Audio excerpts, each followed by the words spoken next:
All right. First of all, money, Randy. What's money? Money System is, value. there you go. You can read.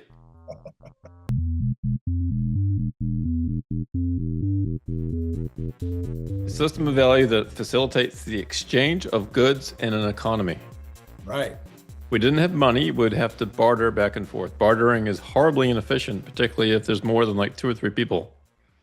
Right. Barter isn't bad if there's 2 people, but get beyond that, it gets complicated really fast. I don't know if they're still around. There were some barter exchanges for a while. Back, I don't know, 30, 40 years ago, I tried to kind of get involved in that, like even between businesses where, famously I was in the bicycle water bottle business. Maybe somebody would trade me. Or, you put your water bottles into the system, but guess what?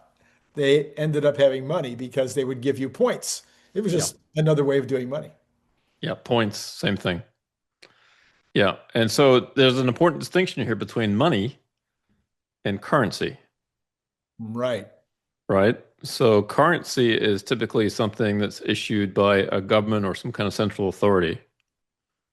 Okay. It's a subset of money, right? And currencies, the important thing to understand is they lose value over time, and we'll talk about why in a minute, right? But money is a much broader concept.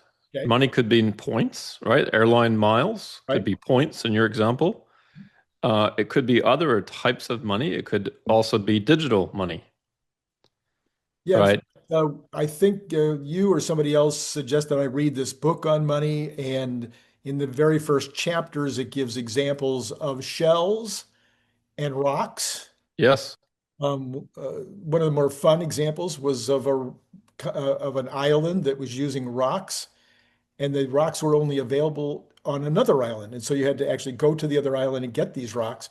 And eventually, they started bringing back boulders and then bigger boulders. It was an interesting story. Yeah, it's the island of Yap, and the stones were not available on Yap. They had to go to Palau to get the stones. Yeah. Quite a perilous journey. A few sailors and stones were lost on the return journey. Hmm. But yeah, no, really interesting. That was also the first sort of form of a public ledger, Ah, which in the Bitcoin world is what we have there too. So not everything with Bitcoin is new. It was taken, from ancient times. I was wondering though, is that where the saying about that guy really has stones came from? Could be, could be. Yeah, we'll never know. We have to, we can't go back and ask. Yeah. Okay, so money and currency. There's clear difference between the two.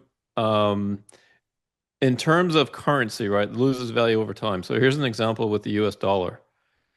Since the US went off the gold standard, our currency has lost 87% of its purchasing power. Only 87. Only 87%. So if you held US dollars in August of 1971, today those purchasing power of that is down 87%. So now, how does that compare, CERN, to kind of a formula that I've used in my head over the years? Actually, the formula needs to change now, but I used to use like a multiple of 10 from when I was a kid. So, if a Pepsi was 5 cents then, it's 50 cents now. If a house was $10,000 now, it's $100,000. I mean, then it's $100,000 now.